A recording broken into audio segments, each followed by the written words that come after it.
பிஸ்மில்லாஹிர் ரஹ்மானிர் ரஹீம். அன்பார்ந்த நேயர்களே, பலஸ்தீன் மீட்பு போர் என்று சொன்னால் அது இப்பொழுது 876வது நாள் 77வது நாள் என்று சொல்ல வேண்டும். அமெரிக்காவின் தலைமையில் இஸ்ரேலும் சேர்ந்து ஈரானை தாக்குவது என்றால் அது 12வது நாளை எட்டுகிறது. இந்த நாளில் ஈரானுடைய சர்ப்ரைஸ், அதாவது அதிர்ச்சி தரும் தாக்குதல்கள் தான் மிகவும் அதிகமாக உலகில் பேசப்படுகிறது. மட்டுமல்ல, அமெரிக்காவுக்கும் இஸ்ரேலுக்கும் பெரிய ஆச்சரியமாக இருக்கிறது. அது என்னவென்று சொன்னால், காலையிலே நாம் 33வது வேவ் என்று பார்க்கிறோம், இப்பொழுது 39வது வேவ். அதாவது மீடியாவால் ஈரானுடைய தாக்குதலை அவ்வளோ வேகமாக அப்டேட் பண்ண முடியல. 35ன்னு சொல்லிட்டு இருக்கவனு இருக்கிறான், 36, 37ன்னு சொல்லிட்டு இருக்கவனு இருக்கிறான், 39வது வேவ் போயிட்டு இருக்கு. நாம் பேசி முடிக்கல, எத்தனாவது வேவ் போகும்னு தெரியல. 36வது வேவ்ல இஸ்ரேலுடைய சேட்டலைட் ஹப்னு சொல்லக்கூடிய சேட்டலைட்ல இருந்து தகவல்கள் வந்து சேரக்கூடிய இடத்த அடிக்கும் ஒன்றும் இல்லாமல் ஆக்கிட்டாங்க. இப்போ இருட்டு கண்ணை கட்டி காட்டில் விட்ட மாதிரி இஸ்ரேல் உட்கார்ந்துகிட்டு இருக்கு. இங்க அமெரிக்காவை பொறுத்த வரைக்கும் பொய்யும் பயங்கர பொய்யை கட்டி ஒரு ஃபேக் விக்டரி மாதிரி காட்டி சரண்டரை நியாயப்படுத்தலாம் அப்படின்னு ட்ரம்ப்பும் செய்கிறான்.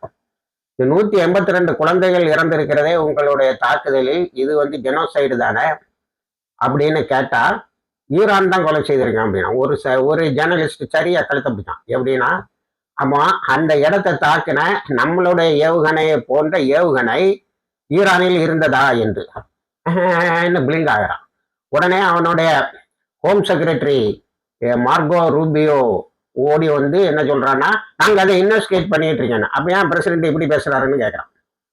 அடுத்தால நீங்க 8 பேர் 9 பேர் தான் இறந்தான்னு சொல்றீங்க. இன்னைக்கு ஒரு நாளையில, இன்றைக்கு ஒரே நாளில் 150 இஸ்ரேலிய இராணுவத்தினர் காயம்பட்டார்கள் என்று கல்ஃப் கண்ட்ரீஸ்ல இருந்து வரக்கூடிய தகவல். அதை ஐஆர்ஜிசி உங்களுக்கு கரெக்டா சொல்லுதா? உங்களுக்கு ஏன் அந்த கரெக்டான தகவல் யாரும் தாரது இல்லையா? No, we are getting decisive victory. நம்ம இப்படி 150 பேர் செத்தானா, இவருக்கு ரொம்ப டிசைசிவ் விக்டரி வந்துதான். அடுத்தால இவன் என்ன செய்யறான், இவனோட டிஃபென்ஸ் செக்ரட்டரி என்ன பண்றான், ஹர்மூஸ்ல இருந்த ஈரானுடைய கப்பல்களை, அதாவது லேண்ட் சீமைன் கடல் கன்னிகளை போடக்கூடிய கப்பல்களை நாங்கள் தாக்கி விட்டோம், அது மகத்தான வெற்றினா எங்க காட்டுனா அந்த அது அதுக்கப்புறம் அந்த பதிவை நீக்கிட்டானுவோம்.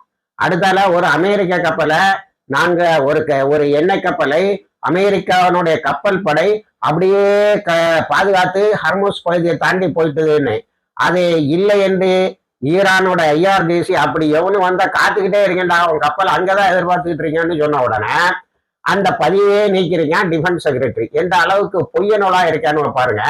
இப்படி பொய்ய சொல்லி நான் சதாம் ஹுசைனை கொலை செய்தானோ, இடியாமீனை கொலை செய்தானோ, ஆப்கானிஸ்தானுக்கு உள்ளால போனானோ, அப்புறம் அவனும் இராணுவத்துல 89,500 பேர் பைத்தியம் முடிச்சு சேர்த்தான். அதை கூட அவனை கடைசி வரைக்கும் சொல்லல. யுத்தத்தை முடிஞ்சு வெளியில வரும்போது மற்றவங்கள்ட்ட எங்க இராணுவத்துக்கு ஏற்பட்ட நஷ்டத்தை பத்தியான்னு ஒப்பாரி வச்சா பத்தியலா, அப்பதான் அதை வெளியில வந்தது. அதை பத்தின முழு தகவலை நாம் வைகரை வெளிச்சம் பத்திரிகையில் வெளியிட்டோம். அதே மாதிரி இப்ப தோல்விகளை பயங்கரமா மறைக்கிறான். அதை ஒரு லேடி ஜேர்னலிஸ்ட் ட்ரம்ப்கிட்ட நேர கேட்டா, எல்லாரும் சொல்றாங்க US is hiding it's casualties, நம்மளோட இழப்பை நாம் மறைக்கிறோம் என்று எல்லோரும் சொல்லுகிறார்கள். ஸ்டூபிட் கொஸ்டின் அப்படிங்கிறான். இந்த மாதிரி ஒரு கேள்வியை நான் எதிர்பார்க்கல, அவர் எதிர்பார்க்கிற மாதிரி கேள்வியை தான் கேட்கணும். இப்போ ஹார்மோன்ஸ் பகுதியில முக்கியமான தகவல் என்னன்னா, அங்க வரக்கூடிய ஆயில் டேங்கர், ஆயிலை சுமந்துக்கிட்டு போனோம் வரணும்னு இருக்கக்கூடிய அந்த கப்பல்களுக்கு ரீஃபியூவலிங், அந்த கப்பலுக்கு எரிபொருள் கொடுப்பதற்கு அங்க இது இல்லை, வசதி இல்லை. இனி மேலே இருக்க டேங்க்ல இருந்து தான் எடுத்து ஹார்மோன்ஸ் பகுதிக்கு வெளியே நிற்கணும். உள்ள வந்தா போட்டு தெளிவுன்னு சொல்லிட்டான். நாங்க பெர்மிட் பண்ண வந்தாண்டா போக முடியும். ஆனா உலகத்துல ஒரு பெரிய விஷயத்த நம்ம பார்க்கணும். எந்த அளவுக்கு ஈரானில் ஒரு வலிமை இருக்கிறது என்று சொன்னால், இன்னைக்கு யுத்தம் 12 நாள்னு நீங்க வச்சுக்கிடுங்க. இந்த யுத்தம் ஆரம்பித்து 12 நாட்களில் ஒரு 8 அல்லது 9 நாள் ஹார்மோஸ் பகுதியா அது பிளாக் பண்ணியிருக்கோம். பிளாக் பண்ண உடனே நம்ம பெங்களூர்ல ஹோட்டல்லாம் மூடப்படுது, தமிழ்நாட்டுல ஹோட்டல் எல்லாம் மூடப்படுது, வட இந்தியாவில் ஹோட்டல்லாம் மூடப்படுது.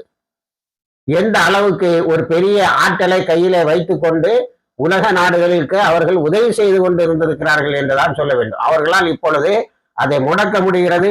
யுஎஸ்எஸ் ஜெரால்டு வந்து, யுஎஸ்எஸ் அப்ரஹாம் லிங்கன் வந்து, யுஎஸ்எஸ் ட்ரூமேன் என்னடா ஆச்சு, அடி வாங்கிட்டு போனது ஹூத்திஸ்ல இன்னும் ரிப்பேர் பண்ணி முடிக்கலங்கிறதான உண்மை.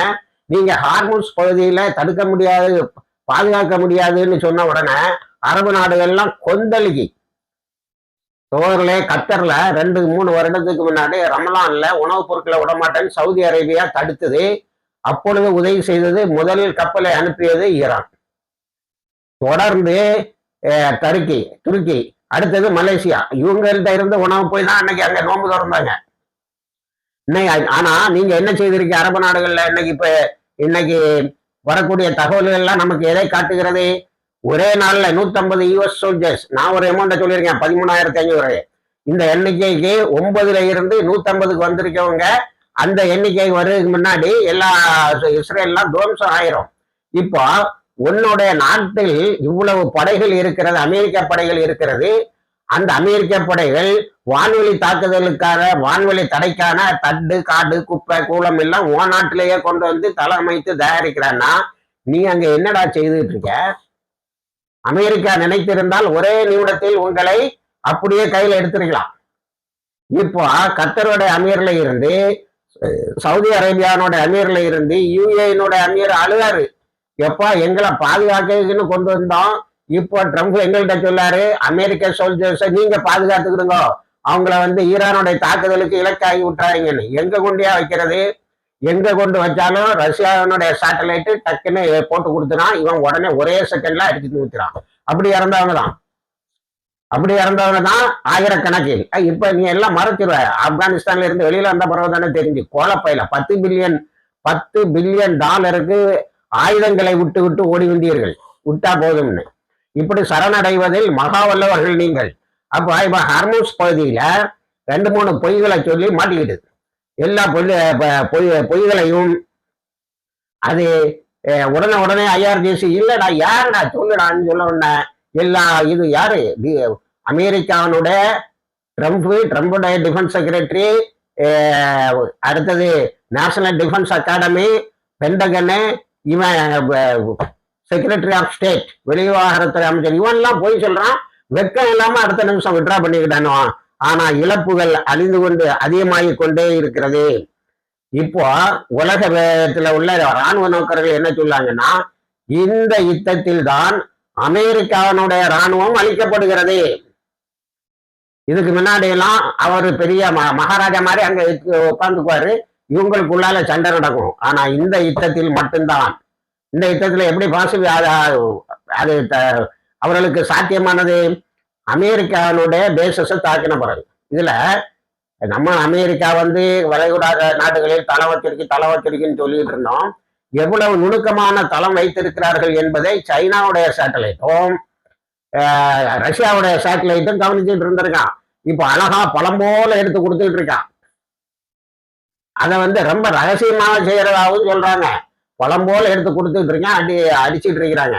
அப்போ நீங்க இந்த எண்ணெய் அங்க வரைக்கூடிய இயற்கை வளங்களை எடுத்து, அரபு நாடுகள் இயற்கை வளங்களை எடுத்து உல்லாச வாழ்க்கை, உங்களுக்கு எல்லாருக்கும் உல்லாச வாழ்க்கை. அதாவது நீங்க ஒரு விஷயம் கவனிக்கணும், இமாம் கொமேனிக்கு மேல அரபு நாடுகளுக்கு கோபம் வர்றதுக்கு 2 காரணம். ஒண்ணு வந்து மன்னர் ஆட்சியை தூக்கி வீசி விட்டு மக்களால் தேர்ந்தெடுக்கப்படக்கூடிய ஒரு ஆட்சியை கொண்டு வந்தார். பிளஸ் மஜ்லிஸே ஷூரா வழியாக இப்போ ஒரு 88 உலமாக்கள் சேர்ந்துதானே கோமனியினுடைய மகனை அடுத்த சுப்ரீம் லீடர்னு எடுத்திருக்காங்க. இந்த 2 சிஸ்டத்தையும் கொண்டு வந்து சேர்த்தாரு. அதனால இந்த அரபு நாடுகளுக்கு ஒரு பெரிய பயம் என்னன்னா, இதனால ஈரானுடைய புரட்சியால் உந்தப்பட்டு நம்ம நாட்டு மக்களும் கிளர்ச்சி பண்ணி நம்மளை தூக்கி போட்டுருவாங்களோ. இதனாலதான் சியாசின் டிஃபரன்ஸை வளர்க்கறதுக்கு உலகம் முழுவதும் யூனிவர்சிட்டி இங்க கொஞ்சம் பேர் நல்ல கூறான், வாங்குற காசுக்கு அதிகமாகவே கூறான். ஆனாலும் இப்ப அது எடுபடல. இது ஒரு கோபம். 2வது ஒரு பெரிய கோபம் இமாம் கொமேனி அவர்கள் மீது இவர்களுக்கு. கொமேனி காலம் முழுவதும் சொல்லிட்டு இருந்தாரு, அமெரிக்கா உள்ள விடாத, அது எல்லாத்தையுமே அழித்து விடும் என்று. எவ்வளவோ சொல்லி பார்த்தாரு, கேட்கல. அவரு அந்த ரீஜியன் முழுவதும், அந்த வட்டாரம் முழுவதும் ஒரு ரெசிஸ்டன்ஸ் குரூப்பை தயார் செய்தார். அதுல அவரு ஒரு அறிக்கை விட்டார். அவருடைய இறுதி சாசனம்னு ஒரு நூல் தமிழ்லையும் வந்திருக்கு. அந்த இறுதி சாசனத்துல சொல்லாரு, சவுதி அரேபியா ஹஜ்ஜாஜிகளிடம் இருந்து வசூலிக்கிற பணத்தையும் உம்ராக்கு வருவர்களுடைய பணத்தையும் தானே தின்று கொண்டு இருக்கிறது. ஹரமைன், 2 ஹரமைன், இதெல்லாம் மக்காவும் மதீனாவும் மானிடரின் அபய பூமி. அது உலக முஸ்லிம்களுக்கு சொந்தமானது. ஹஜ்ஜுக்கு நீங்க விசா கொடுக்குறீங்க பாரு, விசாவுக்கு பணம் கட்டுறீங்க பாருங்க, 1000 2000 ஆக்குறான், 2000 4000 ஆக்குறான். உம்ராக்கும் அதே மாதிரி வசூலிக்கிறான் பாருங்க. அது அல்லாமல் ஏர்வேஸ்ல வரக்கூடிய லாபம். இதெல்லாம் மக்கா உன்னிடத்தில் இருக்கிறது என்பதனால் உலக முஸ்லிம்களுக்கு முஸ்லிம்கள் எல்லாம் வருகிறார்கள். அதனால் அந்த அந்த அதுல வரக்கூடிய வருமானம் உலக மக்களுக்கு பகிர்ந்தளிக்கப்பட வேண்டும். பங்களாதேஷ்லையும் சோமாலியாவிலையும் ஆப்பிரிக்கன் கண்ட்ரிலையும் ஒரு நேர சாப்பாட்டுக்கு வழி இல்லாமல் அவர்கள் அலைந்து கொண்டு இருக்கின்ற நேரத்தில் உனக்கு இவ்வளவு பணம், இதை லக்ஸூரியஸா செலவழிக்க ஐரோப்பிய நாடுகளுக்கு சுற்றுப்பயணம், ஐரோப்பிய நாடுகளில் உன்னை அடகு வைத்து விட்டு, இந்த நிலை கூடாது, அந்த பணம் உலக மக்களுக்கு சொந்தம் என்று சொன்னார்கள். இந்த தத்துவம் தலையெடுத்து வளர்ந்தால் நம்மளுடைய சொகுசு வாழ்க்கை பறிபோய் விடுமோ என்று பயந்தார்கள். ஒன்று மன்னராட்சி தூக்கி வீசப்படலாம், இங்கே வருகின்ற பணம் நமக்கு இல்லாமல், ஹஜ்ஜாஜிகளிடமிருந்தும் உம்ரா செய்பவர்களிடமிருந்து வரக்கூடிய பணம் நமக்கு இல்லாமல் ஆகிவிடுமோ என்று பயந்தார்கள். சகோதரர்களே, இந்த 2 பயத்தினாலையும் தான் அவர்கள் இந்த சியாசின் டிஃபரன்ஸை ரொம்ப போட்டு பேசி அதுக்காக பணம் கொடுத்து யூனிவர்சிட்டி எல்லாம் ஆரம்பிச்சானோ. இப்போ அமெரிக்காவுக்கு எந்த அளவுக்கு பணம் கொடுத்திருக்காங்கன்னா, தங்களுடைய மன்னராட்சியை தக்க வைப்பதற்கு கம்ப்ளீட்டா தங்களுடைய இடத்தை அமெரிக்காக்காரனுக்கு கொடுத்திருக்கான். அதுக்காக அமெரிக்கர்கள் தங்கக்கூடிய இடத்துல எல்லா அனாச்சாரங்களும் அனுமதிக்கப்பட்டதாக ஆக்கப்பட்டிருக்கிறது. இப்போ ஈரான் மிகப்பெரியதொரு வேலையை செய்திருக்கிறது. அங்கிருந்த தளங்களை அழித்ததன் மூலம் இப்பொழுதாவது விடுதலை பெறுங்கள். இப்போ ஒப்படைக்கிறான் பாரு, ஐயோ எங்களை பாதுகாப்பாகனு வந்தோம், நீங்க எங்கள்கிட்ட அமெரிக்காவை பாதுகாருன்னு சொல்லியப்பா, அமெரிக்கா என்ன இப்படி கைவிட்டுட்ட, ஹர்மூஸ்ல நான் பெரிய மண்ணாங்கட்டி ஆகும், என்கிட்ட அந்த கப்பல் இருக்கு இந்த கப்பல் இருக்கேன்னு கிட்டே வரமாட்டேங்கிறது, அவன் அடிச்சு தடுத்து இருக்கான் என்று ஒப்பாரி வைக்கிறார்கள். அடுத்தது ஈரானோட லேட்டஸ்ட் வெற்றி, அதாவது இப்ப எப்படி போடுறாங்கன்னா, காமினியின் மகன் முர்தபா காமினியினுடைய முதல் வெற்றி என்னவென்று சொன்னால், இஸ்ரேலுடைய மொசாது தலைவர் டேவிட் பர்னரும் அவரோட சேர்ந்த மொசாது ஏஜென்ட்டுகளையும் ஒரு அடியில நேற்று தீர்த்திருக்காங்க. பென்கருக்கு மகன் அடிபட்டிருக்கான், அவன் ஆக்சிடென்ட்ல மாட்டிருக்கான். அவன் நான் ஈரான் மிசில் தான் அடிச்சது, எதை பட்டாலும், அதாவது கொசு கடிச்சா கூட ஈரான் கொசுன்னு சொல்லுவானு போல தெரியுது இஸ்ரேல்ல. அந்த அளவுக்கு அவன் காயப்பட்டிருக்கலாம். சோமசுக்கோட மகன் இந்த பினான்ஸ் மினிஸ்டர் இருக்கான் பாரு, காசால நித்தம் குழந்தைகளை கொல்லலைன்னா நான் தூங்கவே மாட்டேன்னு சொல்லி நத்தியானு அழுத்தம் கொடுத்தவன் என்ன செய்து கொண்டு இருக்கிறான்னு சொன்னான்னா, அவன் குடும்பம் ஃபுல்லாக அழிக்கப்பட்டு விட்டது, அவனும் காயப்பட்டதாக தெரிகிறது. நத்தியானு இருக்கானா இல்லையாங்கிறது இன்னும் சந்தேகத்துலதான் இருக்கு. அதை சில பேர் இல்லை என்று இல்லைன்னா சொல்லுவதற்கு கொஞ்சம் ஆலோசிச்சுதான் சொல்லணும். ஆனால் அவன் வெளியே வரவில்லை. இதுவரைக்கும் வந்த ஃபுட்டேஜ்ல நான் நேற்று உங்கள்கிட்ட சொன்னது, இதுக்கு முந்தின காணொலியில் உங்களிடம் சொன்னது போல ஹெர்சி ஹெல்வி தான் இருக்கான். அப்போ ஹெர்சி ஹெல்வி போய் அதுக்கு பிறகு ஒரு 4-5 கேலண்ட் அவன் இவன் இப்போ இஸ்ரேல் ஹெர்ஸ் இருக்கான், அவனை காட்டவே இல்லை. அப்போ அந்த காலத்தில் உள்ள ஃபுட்டேஜஸ் தான் போட வேண்டிய இருக்கு. அடுத்தது 30 சிஐஏ மொசாத் கமாண்ட் சென்டரை அடிச்சிருக்காங்க. ஈரான் பார்டர்ல 60 மொசாத் ஏஜென்ட்டை கைது பண்ணியிருக்காங்க. ஈரான் போர்சஸும் நல்ல மாதிரியாக அதே நேரத்தில் வேலை செய்து கொண்டு இருக்கிறது. அடுத்தது இப்ப மொசாதோடைய இஸ்ரேலுடைய மிகப்பெரிய சொத்து, உலகம் முழுவதும் பிரச்சனைகளை உண்டு பண்ணவும் எப்ஸ்டினை ஒரு மொசாத் ஏஜென்ட் தானே, அவன் கொஞ்சம் ஃபைலில் வச்சுக்கிட்டு கொஞ்சம் பேரோட வீடியோவை கையில வச்சுட்டு உலகத்தையே மிரட்டியோ அப்படின்னு நத்தியாயத்தை கொடுத்து விட்டுட்டு போன மாதிரி இருக்கு. அவனை கொலை செய்ததோடு அவன் கைது செய்யப்பட்டு ஜெயிலில் இருந்தால் மர்மமான முறையில் கொலை செய்யப்பட்டான். அவனை கொலை செய்வதோடு இந்த இது போகல, அந்த எப்ஸ்டீன் ஃபைல் தான் இப்போ அமெரிக்காவுக்கு மிகப்பெரிய அழிவை ஏற்படுத்தி கொண்டிருக்கிறது. அடுத்தது கிரவுண்ட் ஃபோர்ஸ்ல போகும்னு சொன்னால எங்களுடைய படைகள் அங்கே போய் இறங்கும்னு புத்தினு கால்லையும் நம்ம ஜிக்கு கையிலையும் எங்க சைனாக்கு காலிலையும் உளுந்து, எப்பா ஈரானிடம் பேசுங்கப்பா, நான் யுத்தத்தை முடித்துக் கொள்ள நினைக்கிறேன்னு ஈரான் தெளிவாக சொல்லிவிட்டது. யுத்தம் நாங்கள் எப்ப நிறுத்த வேண்டும் என்று நிறுத்துகிறோமோ அப்பொழுதுதான் நிற்கும். நாங்கள் போடுகின்ற நிபந்தனைகளின் அடிப்படையில் தான் நிற்கும். ஏனென்று சொன்னால் 20 வருஷமா உனக்கு எதிராக நாங்க இப்ப தயாராகிக்கிட்டே இருந்தோம். உன்னோட கிரவுண்ட் போல்ஸை எதிர்பார்த்தோம், நீ விடமாட்டேன்ட. இப்ப ட்ரம்ப் கிரவுண்ட் போல்ஸ் 20 வருஷமா காத்துக்கிட்டு இருக்கேன்டா அந்த விருந்தாளிகளுக்கு. இங்க கொண்டு உங்களை புதைக்கவும் சிறைபிடிக்கவும் தயாராக இருக்கிறோம். இப்போ ஒரு 10 பேர் எங்கள்கிட்ட 7ல இருந்து 10 பேர் ஆயிட்டான். 10 இஸ்ரேலிய அமெரிக்க இராணுவத்தில் சிறைபிடிக்கப்பட்டு இருக்கிறார்கள். நீங்க 2 விஷயத்தை காணிக்கணும். ஒண்ணு, இப்பதான் அமெரிக்க இராணுவம் இழக்கிறது. ஆப்கானிஸ்தான்ல அப்படி இல்லை, நேரடியா போனா லட்சக்கணக்கில் கொள்ளுகள்னாங்க தாலிபான்கள். இங்க ரொம்ப சேஃபா அரபு நாடுகள்கிட்ட பணத்தை வாங்கிட்டு அங்கே தளம். இப்போ எங்க சோல்ஜர்ஸ் நீங்க காப்பாத்திக்கிட்டுங்கன்னு சொல்லக்கூடிய அளவுக்கு ஆகிவிட்டது. நல்ல சொகுசா இருந்த தளங்கள்லாம் அடிக்கப்பட்டு விட்டது. அதனால முதலா இஸ்ரேலிய அமெரிக்க இராணுவத்தினர் கைது செய்யப்படுகிறார்கள். அமெரிக்க இராணுவத்தினர் இறந்தார்கள் என்ற எண்ணெய், ஆயிரக்கணக்கில் இழந்தார்கள் என்ற எண் வருகிறது. யுத்தம் முடிந்த பிறகு எத்தனை பேரை கொண்டாங்கிறத, எத்தனை பேரை ஈரான் அழித்தது என்பது நமக்கு தெளிவாகும். அடுத்தால ரஷ்யா என்ன சொல்லுதுன்னா, நான் யுத்தத்துல கிளம்ப வேண்டியது வரும். ஏன்னா என்னுடைய மக்கள் குடியிருக்கக்கூடிய இஸ்பஹான்ல ஒரு குவார்டர்ஸை நீ தாக்கியிருக்க. நல்ல காலம் கேஷுவாலிட்டி இருந்தா என் மக்கள்லாம் என்ன சொல்லுவாங்கன்னா, நீ பழிவாங்கன்னு நான் நேர அமெரிக்காவை தாக்க வேண்டியது வரும்னு சொல்லிட்டு இருக்கேன். அந்த நம்ம நார்த் கொரியா ஆள் என்ன தெரியுமா சொல்றாரு, பேசா வந்து பாருடா, ஆட்களை தொட்டு பாருடா, எனக்கு ஒரு சான்ஸ் கொடுங்க, ஒரே ஒரு மிசில்ல இஸ்ரேல இல்லைங்க அமெரிக்காவே தீர்த்துருவேன் அப்படின்னு சொல்லிட்டு இருக்காரு. வாய்ப்பை எதிர்பார்த்துட்டு இருக்காரு. இப்போ ஒரு மாரல் சப்போர்ட், அதாவது நித்தம் நம்ம பார்க்குற செய்திகள்ல எப்படி இஸ்ரேல் அழிஞ்சது, எப்படி அரபு நாட்டு தளங்கள் அழிஞ்சதுங்கிறத பார்த்துட்டு இருந்தோம். ஒரு மாரல் சப்போர்ட்.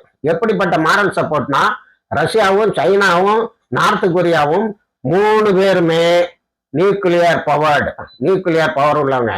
நீங்க லாஸ்ட் ரிசார்ட்டா, வேற வழியே இல்லை, சமாதானத்துக்கு வரமாட்டேன்ட்டாங்க அப்படின்னு சொல்லி நீங்க ஏதாவது காரணத்துக்காக நீங்கள் அணு ஆயுதத்தை கையில் எடுத்தால் 3 நாடுகள் கவர்னர் ரெடியாக இருக்கின்றன. உங்களை ஒரே அடி அமெரிக்காவினுடைய ஹெக்மனின்னு சொல்லக்கூடிய அமெரிக்காவினுடைய ஆதிக்கத்தை உலகத்தில் அழிப்பதற்கு. இது அமெரிக்காவுக்கு மிகவும் போதாத ஒரு நேரம்.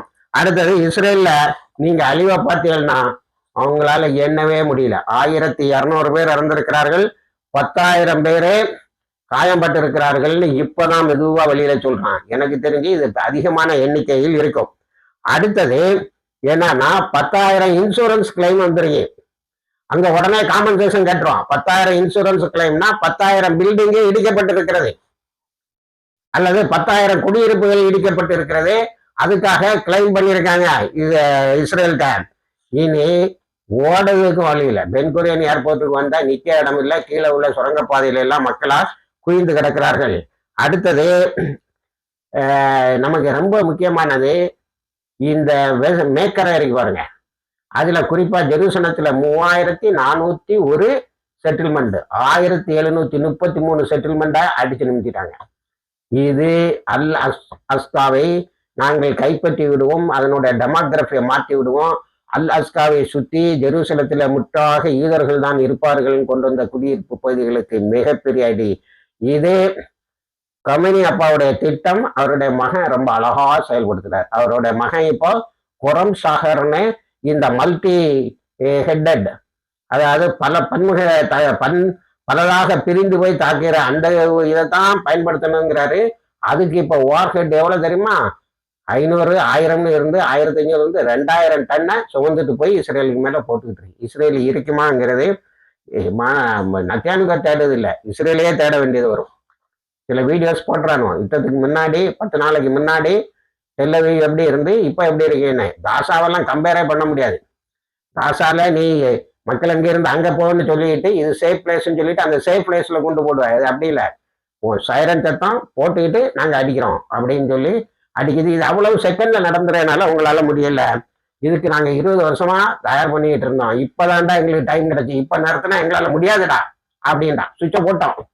அந்த சுவிட்சு ஃபுல்லா கரண்டி வர்றதுக்கு கொஞ்சம் நாள் ஆகும். அப்பதான் அந்த போர் முடியும்னு அப்பாஸ் அரக்தி சொல்லியிருக்காரு. அடுத்தல நான் உங்கள்கிட்ட சொல்லிட்டு இருக்கிறது, இப்போ 3 ஸ்ட்ராட்டஜிக் பிளேசஸ். ஒன்று ஹர்மூஸ், அதே நம்ம ஒரு ஹோட்டல்லாம் மூடக்கூடிய அளவுக்கு வந்துட்டு. அடுத்தது மேக்கரை ஜெருசலத்துல குடியிருப்புகள் அழிக்கப்பட்டது. அடுத்தது ஈராக்ல நேற்று 24 மணி நேரத்துல 24 அமெரிக்கன் டார்கெட்டை அடிச்சிருக்காங்க. பல அமெரிக்க இராணுவத்தினர் இறந்திருக்கிறார்கள், 8 பேர் ஷஹீதாகி இருக்கிறார்கள். இந்த தாக்குதல் மிகப்பெரிய அளவில் கல்ஃப் கண்ட்ரிஸ் அமெரிக்காவில் இருந்து எல்லா நாடுகளையும் விடுவிப்பதுன்னு மிக முக்கியமான பகுதி. அவங்க என்ன சொல்றாங்கன்னா, சீக்கிரம் இந்த கடைசி அமெரிக்கா வரைக்கும் ஒன்னிலே வெளியே தள்ளி அல்லனா அவங்கள அழித்து விட்டோம் என்று சொன்னால் இஸ்ரேல் பக்கத்துல கொஞ்சம் உள்ள போய் அங்க தாக்குதல் நடத்துவதற்கு எங்களுக்கு வசதியாக இருக்குன்னு சொல்றாங்க. இனி ஒரு பெரிய தகவல் இனி வரும் நாட்களில் 1-2 நாட்கள்ல வரப்போகுது. ஹிஸ்புல்லாவும் ஹூத்திஸும் சேர்ந்து பராக்கா நியூக்ளியர் ஃபெசிலிட்டி ஆஃப் அபுதாபியை தாக்கப் போவதாக திட்டம் அறிவித்து இருக்கிறார்கள். தாக்கிடுவோம்னு சொல்லிட்டான். இப்போ அபுதாபி என்னத்துக்குடா இந்த அமெரிக்காக்காரனாக கொண்டு வச்சோம், எல்லாரும் ஓடி போயிட்டான், நம்மளை பாதுகாப்புன்னு பார்த்தா இவனும் ஹூத்திஸும் இவனும் நம்ம அங்கே போய் பண்ண சேட்டையை நம்மளை அடிப்போம்னு சொல்றானே அப்படின்னு சொல்லி அவங்களும் நம்மளும் ஏதாவது செய்யணும்ல இந்த கான்ஃபிளிக்ட்ல அப்படின்னு இறங்கியிருக்காங்க. லெபனான் அவங்க சவுத் கியாம்ங்கிற இடத்துல நூற்றுக்கணக்கான என்று சொல்லுகிறார்கள், hundreds of Israeli soldiers killed, கொலை செய்து விட்டார்கள். அவங்களுடைய தாக்குதல் பெரிய அளவில் பேசப்படுகிறது. இப்போ ஒவ்வொன்றுக்கும் ஒவ்வொரு இது போட வேண்டியது வரும். கல்ஃப் கண்ட்ரிஸ் எப்படி அடி வாங்குது, அங்கே இஸ்ரேலி அமெரிக்க ஏஜெண்டுகள் எப்படி கொல்லப்படுவாங்க, தளங்கள் எப்படி அழிக்கப்படுது, அவனோட ஹோட்டல்ல கொண்டு பத்திரமா வைக்கலாம்னா அந்த ஹோட்டல்ல அந்த ஃப்ளோரை மட்டும் கரெக்டா கணக்கு பார்த்து அடிக்கிறாங்க. ரஷ்யாவும் சைனாவும் செய்யக்கூடிய மிகப்பெரிய தொண்டு. அருமையாக இந்த யுத்தம் ஒருங்கிணைக்கப்பட்ட யுத்தமாக போய்கொண்டிருக்கிறது. இதுல ஈரான்ல இவங்க தாக்குனதுல 12 மருத்துவமனைகள் தாக்கப்பட்டிருக்கின்றன, 19 ஆம்புலன்ஸ் தாக்கப்பட்டிருக்கிறது, 13 டாக்டர்கள் ஷஹீதாகி இருக்கிறார்கள் என்று IRGCA அறிவித்திருக்கிறது. அடுத்தது இவங்க அதாவது ஈரான் 291 தாக்குதல் தான் நடத்தணும் என்று சொல்லுகிறது. ஆனா ட்ரம்ப் 5000 என்னடா ஆச்சு. இதுல ஒரு பெரிய விஷயம், நீங்க எனக்கு தெரிஞ்ச எந்த மீடியாவும் கவர் பண்ணாதது, இவ்வளவு 5000 தாக்குதலையே வச்சுக்குவோம். இந்த மிசில் சிட்டி எங்க இருக்குன்னு அவங்களால கண்டுபிடிக்க முடியல. ஒரு சிட்டியை கூட கண்டுபிடிக்க முடியல. ஆனா பல சிட்டிகள் இருக்கு, பல மிசில் நகரங்கள் அவங்களிடம் இருக்கிறது. அவங்க இப்போ கொண்டு வந்திருக்கிறது என்ன சொல்றாங்கன்னா, இதை விட அட்வான்ஸ்டு இது இருக்கியா, அது இப்ப 39ல வந்திருக்கமா, 40-41ல இதை விட முன்னேறிய தாக்குதல் உத்திகளை வைத்து தாக்குவோம் என்று சொல்லியிருக்கிறார்கள். இப்படி அமெரிக்காவும் இஸ்ரேலும் பெரிய அளவில் அழிக்கப்பட்டு கொண்டிருக்கு. அமெரிக்க தளங்களும் இஸ்ரேலும் பெரிய அளவில் அழிக்கப்பட்டு இருக்கிறது. அமெரிக்காவினுடைய நேவல் பவர்னு சொல்லக்கூடிய கடல் படையை எல்லோரும் கிண்டல் பண்ணிட்டு இருக்கிறாங்க. ஈரான்ல எப்படி கிண்டல் பண்ணா, பாருடா உன்னை எதிர்பார்த்துக்கிட்டே இருக்கேன்னு சொல்லக்கூடிய அளவுக்கு இணைந்திருங்கள். எல்லா தகவலையும் தருகிறோம். வாய்ஸ் தவானா அல்ஹம்துலில்லாஹ்.